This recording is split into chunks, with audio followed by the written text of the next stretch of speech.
Salut, c'est Philippe, j'espère que tu vas bien. Aujourd'hui, dans cette vidéo, nous allons voir ensemble comment baisser la pression de ta chaudière. Alors, pourquoi faire cette manipulation alors que les trois quarts du temps, on cherche à la monter? Eh bien, par exemple, pour faciliter la vidange d'un radiateur ou pour vidanger ton installation si tu veux faire par exemple une réparation ou changer une pièce. Donc, il faut bien comprendre que la pression de ta chaudière est liée complètement avec la pression de ton installation puisqu'on est sur un circuit fermé. Ensuite, je vais te montrer comment la remettre pour que ton installation et ta chaudière soient opérationnelles. Mais avant de passer à la pratique, n'oublie pas de t'abonner si tu veux continuer à me suivre, de liker cette vidéo pour le référencement. Donc on y va, générique.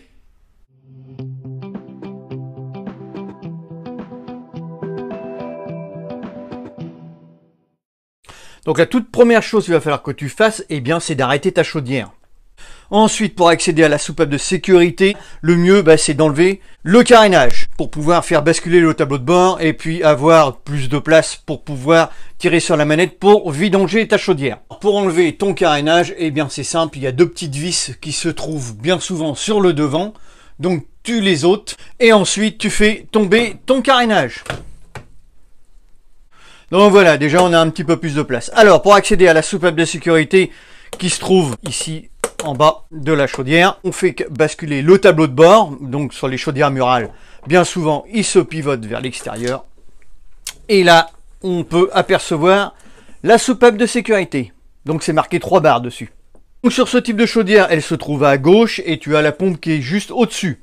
Donc qu'est-ce que tu vas faire pour décompresser ton installation? Eh bien tout simplement tu vas tirer sur la manette. Alors avant de tirer sur la manette, tu vas quand même regarder si ta soupape est raccordée à la vidange, c'est-à-dire sur une évacuation.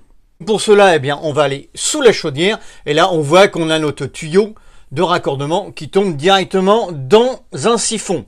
Alors toi, si tu n'as pas de tuyau, eh bien c'est simple, tu vas mettre un seau dessous et puis tu vas monter la petite patte de la soupape pour pouvoir descendre la pression.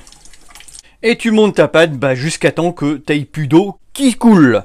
Ensuite, pour vérifier que ta pression est vraiment bien descendue, eh bien, tu rallumes tout simplement ton tableau de bord. Et là, tu vois que c'est marqué 0 bar, manque d'eau, 0 bar. C'est-à-dire que là, tu n'as plus de pression dans ton installation. Alors, pour remettre la pression, ça se passe sous la chaudière. Donc, ici, sur ce modèle de chaudière, le remplissage se trouve à ce niveau-là. Là, on a une petite pièce en plastique bleu. Voilà, qu'on va tourner dans le sens inverse des aiguilles d'une montre pour pouvoir remplir son installation. Après, sur certains types de chaudières, tu vas avoir, entre ton retour et ton eau froide, tu vas avoir un petit robinet que tu vas positionner en mode ouvert pour pouvoir remplir ton installation. Donc ici, eh bien, on va venir ouvrir l'eau et on va attendre que l'installation monte en pression. Tu vois, là déjà on est monté à 0,2. Donc là forcément tu es obligé de remettre ta chaudière en route pour voir, comme si c'est une chaudière tout électronique comme sur ce modèle, tu es obligé d'allumer ton tableau de bord pour voir à combien tu vas monter ta pression. Si tu éteins tout, forcément tu vois rien. Une fois que tu as atteint tes 1 bar ou 1 bar 2 suivant ce que la notice de ta chaudière te préconise, tu vas venir tout simplement refermer ton petit robinet.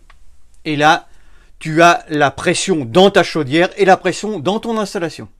Ensuite, si tu veux passer ta chaudière en mode chauffage, eh bien c'est simple, tu appuies sur mode. Et puis là, tu as le petit symbole du radiateur qui s'affiche. Et là, ta chaudière est en mode production d'eau chaude, production chauffage. Et là, ta chaudière est prête à redémarrer pour la période d'hiver. Voilà. Ce qu'il faut vraiment retenir, c'est que baisser la pression de la chaudière équivaut aussi à baisser la pression de l'installation puisqu'on est en circuit fermé. Cette vidéo touche à sa fin. Si tu ne t'es pas encore abonné, si tu ne l'as pas encore liké, tu peux encore le faire, c'est pas perdu. Et puis moi, je te retrouve sur une prochaine vidéo. Tu as des petites formations gratuites pour toi dans la description. Ciao, ciao, salut, porte-toi bien.